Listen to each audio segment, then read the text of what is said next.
안녕하십니까. 투익컨설팅 김인현 대표입니다. 디지털 트랜스포메이션 어떻게 잘 할 수 있을까요? 금융회사의 디지털 트랜스포메이션을 도와주는 접근법으로 디지털 금융 패턴이라는 개념이 있습니다. 이번 영상에서는 디지털 금융 패턴의 개요를 설명드리겠습니다. 금융회사는 세 가지 큰 변화에 직면해 있습니다. 첫 번째가 빅 블러링입니다. 산업 간 경계가 무너지고 있습니다. 금융산업의 진입장벽은 더 이상 유효하지 않습니다. 금융회사는 과거와 다르게 보다 강력한 경쟁자를 만나고 있습니다. 두 번째는 빅 플립입니다. 금융소비자의 권한이 점점 더 강해지고 있습니다. 이제는 고객이 금융회사를 찾아오는 것이 아니라 금융회사가 금융소비자를 찾아가야만 되는 시대입니다. 세 번째 변화는 빅테크입니다. 기술이 최종 경쟁력입니다. 금융회사도 더 이상 기술로부터 자유로울 수가 없습니다. 뛰어난 기술을 가지고 있어야만 인재를 확보할 수가 있고, 확보된 인재가 플랫폼 서비스를 좋게 만들고 여특 효과가 발생해서 기술이 점점 더 발전하는 이러한 선순환 구조를 만드는 것이 금융회사에도 중요한 요소가 되어 있습니다. 이러한 세 가지 변화는 범위는 크고 속도는 빠릅니다. 그리고 이러한 변화는 금융회사가 받아들이고 받아들이지 않고를 선택할 수가 없습니다. 변화에 대응하는 것은 필수입니다. 문제는 이러한 변화에 대응하기 위해서 금융회사는 무엇을 어떻게 해야 되는가가 질문으로 남습니다. BPR이 있었습니다. BPR 또는 PI 같은 말입니다. PI는 현재 프로세스, as is 프로세스를 to be 프로세스로 그리는 것입니다. to be 프로세스 그리는 방법은 딱히 정해져 있는 건 없고, 종이 한 장과 연필 한 자루를 가지고 그 목표 프로세스가 예상하는 또 기대하는 성과를 달성할 때까지 프로세스를 반복해서 그리는 작업이었습니다. BPR을 통해서 기업이 더 큰 성과를 얻을 수 있는 것은 분명했지만, 그렇지만 to be 프로세스를 그리는 것이 결코 쉽지가 않았습니다. 그래서 많은 컨설턴트와 전문가들이 BPR 패턴을 만들었습니다. 하나로 이어지는 긴 프로세스는 병렬 처리를 한다 라든가 케이스 매니저 도입이라든가, 보시는 예처럼 불필요한 문서를 제거해서 회계부서가 검수 확인서, 계산서, 주문서 이런 문서를 다루지 않고 통합 DB를 통해서 바로 외상 매입금을 지불할 수 있도록 한다면 회계부서의 외상 매입금 지불 담당 부서 인원은 크게 줄일 수 있었다, 이런 사례도 있었습니다. BPR이 어렵기는 했지만 BPR 패턴을 도입함으로 인해서 뭔가 해결책을 찾을 수 있었습니다. 금융회사들은 2000년대 들어서 차세대 프로젝트를 수행했습니다. 차세대 프로젝트에서는 대부분 관계형 데이터베이스를 도입했습니다. 관계형 데이터베이스는 하나의 사실은 하나의 장소에만 보관함으로 인해서 데이터 무결성을 확보했고, 데이터 무결성이 확보되어서 고객의 싱글 인스턴스가 가능해졌습니다. 문제는 이러한 데이터 무결성이 확보될 수 있도록 데이터베이스를 설계하기 위해서는 엔티티 타입과 관계 타입을 정해야 되는데, 이러한 개념들이 생소했습니다. 그래서 금융회사들은 데이터 모델을 그리는데 상당히 많은 노력이 들었고, 어느 경우에는 비즈니스 요건에 집중하기보다는 데이터 모델링에 집중하는데 더 많은 노력과 시간이 들기도 했습니다. 어떤 금융회사는 데이터 모델을 잘못 그려서 시스템이 오작동한 경우도 있었습니다. 그래서 데이터 모델 그리는 것이 너무나 어려웠기 때문에 전문가들이 제시한 아이디어는 데이터 모델 패턴입니다. 하나의 데이터 모델에는 여러 가지 구성 요소들이 있는데, 예를 들면 파티, 당사자라고 하는 것이죠. 과거에는 고객이라고 불렀던 개념입니다.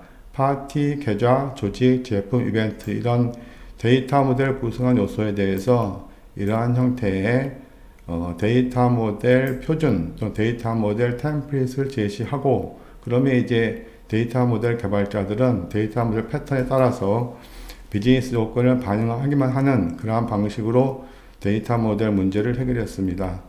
IT 기술이 발전하면서 소프트웨어 아키텍처도 점점 더 복잡해졌습니다. 과거의 금융회사들은 메인프레임을 쓰고 있었고, 차세대를 통해서 메인프레임에서 클라이언트 서버로 넘어왔습니다. 그리고 IT가 모든 업무에 적용되기 시작했고 인터넷 뱅킹, 모바일 뱅킹 등이 도입되면서 아키텍처는 점점 더 복잡해졌습니다. 그런데 이러한 소프트웨어 아키텍처가 비즈니스의 모습을 제대로 수용하지 않으면 비즈니스에 장애가 발생하거나 또는 비즈니스와 기술의 변화를 수용하지 않으면 점점 더 IT에 대한 지불하는 비용이 커지고 노력이 커져서 기술 부채가 커지는 현상이 발생했습니다. 그래서 이 소프트웨어 엔지니어들은 아키텍처 안에 존재하는 여러 가지 유형들을 찾아내고 그 유형들을 예를 들면 클라이언트 서버, 마스터 슬레이브, 피어-투-피어, 이벤트 버스 또는 뭐 사가 이런 여러 가지 아키텍처 패턴을 제시했고 이제는 소프트웨어 아키텍처를 설계할 때는 이런 아키텍처 패턴을 가지고 설계하면 보다 효과적으로 짧은 시간 내에 좋은 아키텍처를 만들 수 있게 되었습니다. 소프트웨어 개발 방법론은 구조적 방법론에서 정보공학 방법론, 객체지향 방법론으로 발전해 왔습니다. 지금은 대부분 프로젝트에서 객체지향 방법론을 쓰고 있습니다. 객체지향 방법을 쓰게 되면 객체, 즉 오브젝트의 공유, 오브젝트의 재사용, 오브젝트와 오브젝트 연결 등이 발생하게 됩니다. 과거와 달리 개발자들은 자신이 작성한 코드를 다른 개발자와 공유한 일이 많아졌습니다. 코드를 보다 쉽게 설명하고 이해하고 작성할 수 있는 방법이 필요하게 되었습니다. 에릭 감마 등 4사람을 갱 오브 4, 4인방이라고 부릅니다. 이 4인방은 여러 애플리케이션에 작성된 코드를 분석해서 23가지의 디자인 패턴을 찾아내었습니다. 그리고 마틴 파울러는 애널리시스 패턴이라는 디자인 단계가 아니라 분석 단계에서 비즈니스를 정의한 패턴을 중요하다라고 얘기하기도 했습니다. 디자인 패턴은 여러 시스템에서 공통으로 반복해서 만나야 되는 문제의 표준 해법입니다. 디자인 패턴을 적용하게 되면 개발자 간 문제 해결, 의사소통이 쉬워지고 리팩토링 등 코드 최적화가 쉬워집니다. 디자인 패턴은 4인방이 정의한 23가지 이후에 계속 추가되어서 발전하고 있습니다. 디자인 패턴이란 개념을 적용함으로 인해서 개발자들은 객체 지향 방법론을 애플리케이션에 보다 쉽게 적용할 수 있게 되었습니다. BPR, 데이터 모델링, 소프트웨어 아키텍처, 그리고 소프트웨어 디자인 등은 새로운 패러다임입니다. 새로운 패러다임이 시작되었을 때 기업들의 해결 방법은, 접근 방법은 패턴 기반 접근법입니다. 디지털 트랜스포메이션은 디지털 금융의 새로운 패러다임이라고 할 수 있습니다. 디지털 금융으로 접근할 때도 역시 패턴으로 접근하는 것이 효과적일 수 있다고 생각합니다. 디지털 금융을 촉발시키는 동인은 무엇일까요? 투익 컨설팅은 국내 및 국외 사례를 조사해서 10가지 동인으로 정리해 봤습니다. 이 10가지 동인은 디지털 금융의 패턴을 찾는데 힌트가 될 수 있다고 봅니다. 첫 번째는 셀프 서비스 시대입니다. 금융 서비스 이용자가 스스로 금융 서비스를 수행한 일이 늘어나고 있습니다. 금융 소비자가 셀프 서비스로 금융을 처리하기 위해서는 금융 서비스는 안전해야 되고 쉬워야만 됩니다.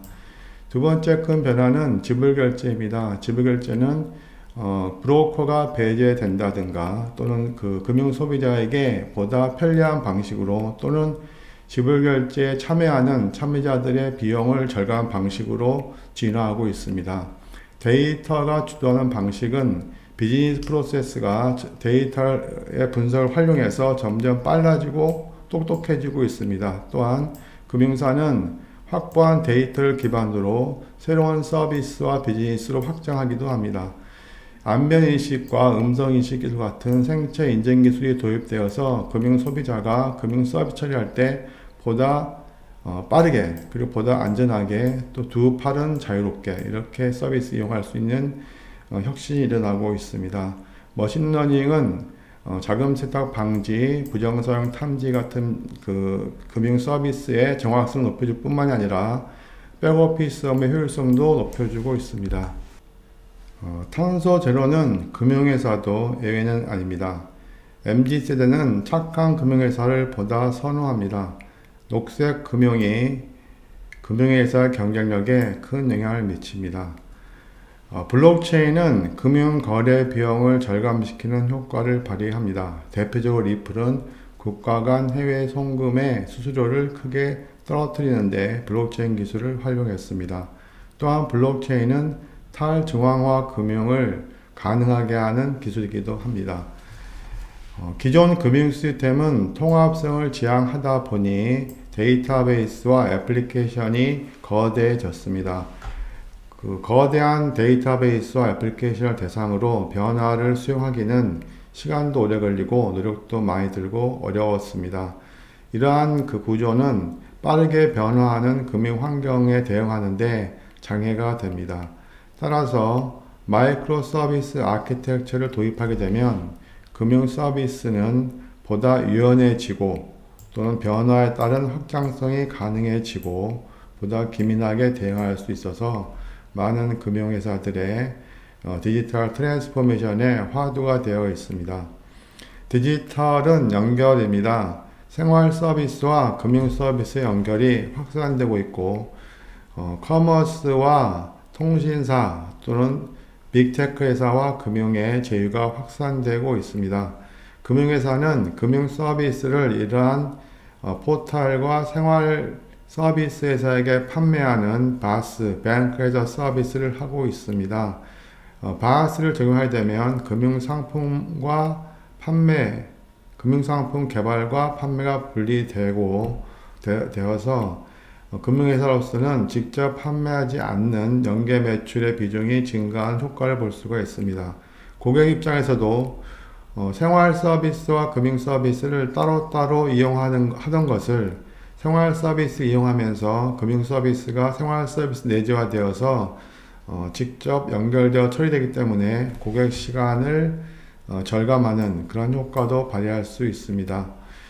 인공지능이 금융 서비스 곳곳에 도입되고 있습니다. 챗봇과 음성봇은 24시간 서비스를 가능하게 하기 때문에 고객은 더 이상 콜센터 상담원이 언제 전화를 받을 수 있는지를 기다리지 않아도 되는 그러한 편리함을 주게 됩니다. 로봇을 적용한 RPA나 로봇텔러, 로봇어드바이저 같은 기술을 도입하게 되면 직원들이 단순 반복 업무를 떠나서 보다 부가가치가 큰 업무로 집중할 수 있게 되기 때문에 직원의 경험도 좋아지는 효과를 볼 수가 있습니다. 지금까지 디지털 금융을 촉발시킨 요인을 설명드렸고 다른 경우에 패러다임이 바뀌었을 때 어떤 식으로 대응했는가, 패턴으로 대응했다 이런 내용을 설명드렸습니다. 지금부터는 디지털 금융 패턴에 어떤 것들이 있는가를 한번 설명드려 보겠습니다. 디지털 금융의 패턴을 정리하기 위해서 자료가 필요한데요. 우리나라는 금융혁신지원특별법을 2019년 4월 1일 시행했습니다. 이후 금융혁신지원특별법에는 금융샌드박스 제도인데요. 세 가지 형태의 샌드박스가 있습니다. 혁신금융서비스, 지정대리인, 위탁테스트가 있고 세 가지 종류의 샌드박스에 약 285건이 지정되었습니다. 285건의 혁신금융 서비스를 분석해서 투이컨설팅은 10가지의 디지털 금융 패턴을 정해 보았습니다. 10가지 패턴은 다시 두 가지 그룹으로 분류됩니다. 첫 번째는 트랜스포메이션, 두 번째는 옵티마이제이션입니다. 트랜스포메이션은 기존 금융사의 비즈니스 아닌 새로운 비즈니스 모델을 도입하는 방식입니다. 옵티마이제이션은 현재 지금 진행하고 있는 비즈니스 모델을 더 잘 하는 방식입니다. 트랜스포메이션에는 데이터 주도, 플랫폼 진화, 외부 연계, 니치 개발, 거래 비용 절감 5가지 패턴을 찾을 수가 있었습니다. 옵티마이제이션에는 고객을 쉽게, 상품을 쉽게, 내부 효율성 제고, 상품을 맞춤, 보안 강화가 있었고 역시 데이터 주도는 트랜스포메이션과 옵티마이제이션 양쪽에 걸쳐 있었습니다. 이 각각의 패턴의 내용에 대해서는 이후 영상에서 좀 더 자세하게 설명드리도록 하겠습니다. 지금까지 설명드린 내용을 정리해 보겠습니다. 금융회사의 디지털 전환은 외부 변화에 대응하기 위해 필요한 것입니다. 금융회사가 선택할 수 있는 것이 아니고 반드시 대응해야만 되는 필수 과제입니다. 그러면 이러한 디지털 트랜스포메이션에 어떻게 대응할 것인가 라는 것은 과거의 패러다임 변화에 따른 대응에서 교훈을 얻는다면 패턴 기반 접근법이 해결책이 될 수가 있다는 것이죠. 패턴이란 것은 무엇이냐면 공통으로 반복해서 발생한 문제에 표준 해결책을 제공하는 것이 패턴이다 라고 이해하시면 되겠습니다. 그리고 디지털 금융 패턴은 금융 샌드박스에 등록된 지정된 사례들을 바탕으로 정리해보면 트랜스포메이션과 옵티마이제이션 두 가지 그룹이 있다. 그리고 트랜스포메이션의 5가지, 옵티마이제이션 5가지, 총 10가지의 디지털 금융 패턴을 얘기할 수 있겠다라고 말씀드렸습니다. 디지털 금융 패턴을 이용해서 금융에서 얻을 수 있는 효과는 무엇이냐면 디지털 트랜스포메이션을 해야 된다는 것은 분명한데 우리가 해결해야 될 질문은 무엇을 어떻게 라는 질문을 먼저 해결해야만 진도를 나갈 수 있을 것입니다.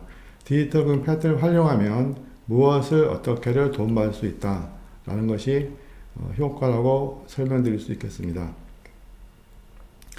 지금까지 디지털 금융 패턴의 개요를 설명드렸습니다. 제가 설명드린 내용에 대해서 질문이나 또 다른 더 좋은 의견이 있으시면 댓글로 달아주시면 감사하겠습니다. 고맙습니다.